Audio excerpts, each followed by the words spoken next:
గజం భూమి కేవలం 5,500 రూపాయలతో 135 గజాల భూమి కేవలం 7 లక్షలు మాత్రమే.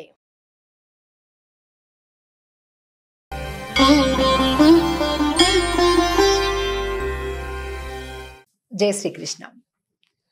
ఆండాల్ తిరువడిగళే శరణం. ప్రియ భగవద్బంధులారా, చూస్తూనే ధనుర్మాస వ్రతంలో అప్పుడే 7వ రోజుకి వచ్చేసాం. 6వ పాశురం నుంచి అంటే 6వ రోజు నుంచి ఒక్కొక్క గోపికను అమ్మా రామ్మా ఇంకా పడుకున్నావేంటి, స్వామి దగ్గరికి వెళ్ళాలి, మనందరం స్నానం చేయడానికి పొద్దున్నే కలిసి వెళ్దాం అనుకున్నాం కదా, చల్లటి చలికాలం. కానీ శ్రీకృష్ణ నామామృతం, శ్రీకృష్ణుని యొక్క దివ్య గుణముల యొక్క కీర్తనలు అందరం కలిపి గుంపులుగా పాడుకుంటుంటే ఎంత సరదాగా ఉంటుంది, ఎంత సంతోషంగా ఉంటుంది. చలి దూరం అయిపోతుంది. అసలు ఇన్నాళ్ళ నుంచి ఎలానా కృష్ణుడు కలవడం లేదు, మనం దూరం అయిపోయాము, పెద్దలు మనల్ని ఆపేశారు అని బాధగా ఉన్న సమయంలో పెద్దలే మనల్ని పోండమ్మా వెళ్ళండి స్వామి దగ్గరికి, స్నాన వ్రతం ఏంటో, ఆ వ్రతం ఏంటో, నియమాలేమిటో, విధానం ఏంటో తెలుసుకొని రండమ్మా, వ్రతం చెయ్యండమ్మా అని కృష్ణుడి దగ్గరికి మన పెద్దలే పంపిస్తున్నారు. అందరం ఆనందంగా వచ్చేసేసాం. అనుకున్న సమయం కంటే ముందే వచ్చి బయలుదేరదాం అనుకుంటే కదండి, మనకి ఎక్కడికైనా చాలా ఇష్టమైన చోటికి వెళ్ళాలనుకోండి, అసలు నిద్ర పట్టదు. ఎప్పుడెప్పుడు వెళ్ళిపోదామా, ఎప్పుడెప్పుడు చేరదామా, ఎప్పుడెప్పుడు ఎలా తయారవుదామా, తొందరగా వెళ్ళిపోదామా అనిపిస్తుంది. వెళ్ళిపోయి ఆ బస్ స్టాండ్లోనో, రైల్వే స్టేషన్లోనో, ఎయిర్పోర్ట్లోనో ఎక్కడికైతే వెళ్ళాలో ఆ ఇష్టమైన చోటుకి వెళ్ళే కంటే ముందు 1 గంట ముందు కూర్చున్నా తృప్తే కానీ ముందు ఇంట్లోంచి వెళ్ళిపోవాలని అనిపిస్తుంటుంది కదా. అది చిన్న విషయాలకే మనకు అలా ఉంటుంది. భగవంతుడి దగ్గరికి ఆరాటపడి ఆర్తిపడి వెళ్ళేటటువంటి గోపికలకి ఎలా ఉంటుందో చూడండి. అమ్మా మేమంతా వెళ్దామని చూస్తే ఒక్కసారి చూస్తే నువ్వు కనిపించలా, నిన్నేం చెప్పావు, అందరం రాత్రి కలుద్దాము పొద్దున్నే అని అనుకున్నామా, అప్పుడు ఏం చెప్పావు, నేనే వచ్చి అందరినీ నిద్రలేపుతాను అన్నావు. కానీ ఇప్పుడు చూస్తే నువ్వే లేవలే, ఇంకా లే తల్లి లే అని పాట పాడుతున్నారు ఈరోజు పాసనంలో. கீசு கீசென்று எங்கும் ஆனை சாத்தன் கலந்து பேசின பேச்சரவம் கேட்டிலையோ பேய் பெண்ணே, காசும் பிறப்பும் கலகலப்ப கை பேர்த்து வாசனருங்குழல் ஆயச்சியரமத்தினால் ஓசைப்படுத்த தைரரவம் கேட்டிலையோ, நாயக பெண் பிள்ளாய் நாராயணன் மூர்த்தி, கேசவனை பாடவும் நீ கேட்டே கிடத்தியோ, தேசமுடையாய் திரவு ఏలోరెంబావాయ్.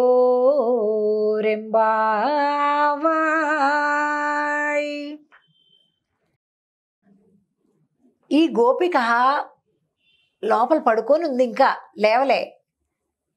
ఆవిడ్ని ఎలా లేపాలి అని చూస్తున్నారంటే, కీచి కీచి ఎండ్రు ఎంగం ఆనై చాతన్ కలందు పేషిన పేచ్చు అరవం.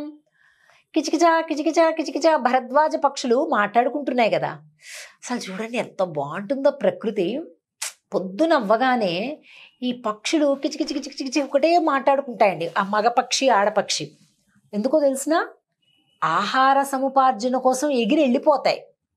ఎగిరి వెళ్ళిపోయే కంటే ముందు పొద్దునే అయ్యో తాము విడిపోతున్నామే అని బాధపడుతుంటాయి. అందుకే జంట పక్షులు అంటారు. విడిపోతున్నామే అని ఇంకా ప్రేమగా మాట్లాడుకుంటాయి. మరి ఆకలి తీరాలి కదా, వెళ్ళాలి ఆహారం కోసం.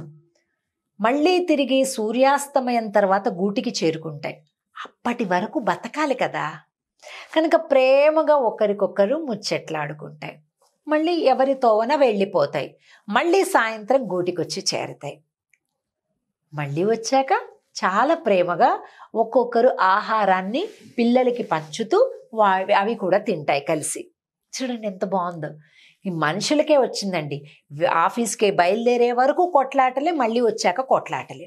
అది కాదు, ఈ పక్షుల నుంచి చూడండి ఎందుకట కిచకిచా మాట్లాడతాయి అంటే సాయంత్రం వరకు కూడా ఈ ముచ్చట్లను తలచుకుంటూ ఉండడానికి మాట్లాడతాయట. ఎంత స్వీట్గా ఉంది చూడండి.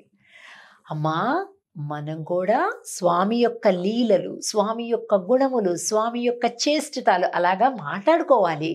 మనం కూడా స్వామి దగ్గరికి వెళ్తే అలా మాట్లాడుకోవచ్చు కదా, ఆనందంగా ఉంటుంది కదా. నువ్వు ఇంకా పడుకున్నావు, ఆ పక్షులు అలా మాట్లాడుకుంటున్నాయి కదా కిచకిచా, నీకు అది వింటుంటే కూడా స్వామి గుర్తు రావడం లేదా? రావా నువ్వు తొందరగా అంటున్నారు. చూడండి ఎంత బాగుందో. అసలు స్నేహం అంటే, స్నేహితులంటే, ఇప్పుడు శ్రీకృష్ణుడు అలాగే గోపికలు కూడా అదేదో ఒక ఆడపిచ్చి లేకపోతే ఆడపిల్లల వెంట పడతాడు అలా కాదండి. వాళ్ళది అలౌకికమైన ప్రేమ. ఎవరి దగ్గర నుంచి ఎవరు, అది ఆత్మ సంబంధమైన ప్రేమ, శరీర సంబంధమైన ప్రేమ, లేకపోతే ఆకర్షణలకు లోబడినటువంటి ప్రేమలు అలాంటివి కాదండి. జుగుప్సాకరమైనటువంటి అశ్లీలకరమైనటువంటి భావన భగవంతుడి విషయంలో లేదు. మరి ఏంటి ఉంది? అలౌకికమైన ప్రేమ. ఇప్పుడు చూడండి, ఉదాహరణకి ఒక బిడ్డకి తల్లిని చూడాలని కానీ, ఒక తల్లికి బిడ్డని చూడాలని కానీ అవ్యాజ్యమైన ప్రాణాలు ఇలా కొట్టుకుంటుంటాయి చూసారా, దాన్ని ఏమని చెప్తాం? ప్రేమ. అంతే. అలాగే అది ఒకంత ప్రేమ, కానీ నిజమైనటువంటి భగవంతుడితోటి ఆ భక్తి కనెక్ట్ అయినటువంటి వాడికి తప్పించిపోతాడండి, తప్పించిపోతాడు. ఒక అన్నమయ్య, ఒక త్యాగరాయ, ఒక పురందరదాసు, ఒక రామదాసు, ఇలా వీళ్ళందరినీ మనం చూస్తుంటాం కదా. సూరదాసు, కబీర్దాసు, వీళ్ళందరూ కూడా ఆ పాండురంగ విఠలుడి భక్తులు కావచ్చు. అంటే భగవంతుడితో ఉన్న సంబంధాన్ని వాళ్ళు గుర్తెరిగారు, ఆగలేరు అనమాట, తప్పించిపోతారు. అలాంటి భక్తి గోపికలు కూడా. అమ్మా, ఆ పక్షులు కిలకిలా కిలకిలా మాట్లాడుకుంటున్నాయి కదా, వినలేదా? పేయి పెಣ್ಣె, ఎంత పిచ్చిదానివమ్మ నువ్వు, ఇంకా అలా పడుకుండిపోయావేంటి?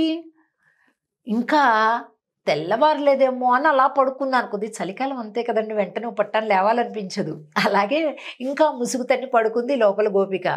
అమ్మా, காஷும் பிறப்பும் கலகலப்பக்கை பேர்த்து வாசனரங்குழல் ஆயச்சியார் மத்தினால் ஓசைப்படுத்த தயிர் அரవం కేట్టిలయం.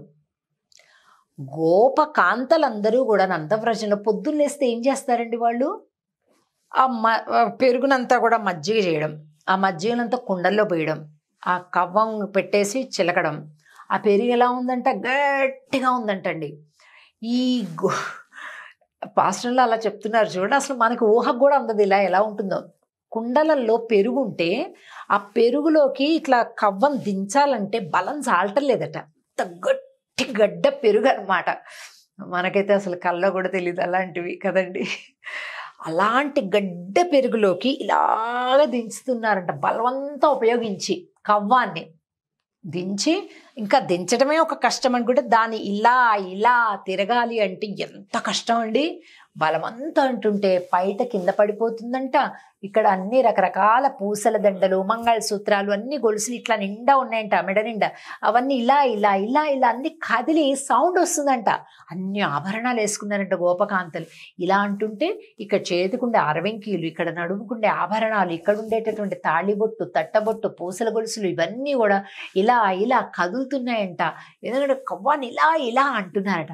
అలా ఒకళ్ళు కాదు, నందవ్రజం అంతా అదే పని చేస్తున్నారు. పొద్దున్న లేవగానే ఇదే పని వాళ్ళకి, కర్మయోగం. అలా శబ్దాలు వస్తున్నాయి, నీకు వినిపించట్లేదా? వాళ్ళందరూ లేచేశారు, నువ్వే ఇంకా పడుకొని ఉన్నావు అని చెప్తున్నారు. ఇంకా వీళ్ళ ఇలాగా కవ్వం పెట్టి చిలుకుతుంటుంటే కొప్పులు వీడిపోయి ఇందులో ఉండేటువంటి పుష్పాలు కింద పడిపోతున్నాయంట. వాటి వల్ల ఇంకా పరిమళాలు వస్తున్నాయంట. జుట్టు కూడా పరిమళం అంటండి. మన జుట్టు పాడుకంపు వస్తుంది, కానీ భక్తుల యొక్క జుట్టు సుగంధం వస్తుందండి. ఆ పుష్పాలు మన జుట్టులో పెట్టుకుంటే వాడిపోతాయి. భక్తుల యొక్క భగవంతుడి నామస్మరణ చేసేటటువంటి వారికి జడలో పూలు మరింత వికసిస్తాయట, మొగ్గలు పెడితే వికసించిపోతాయట.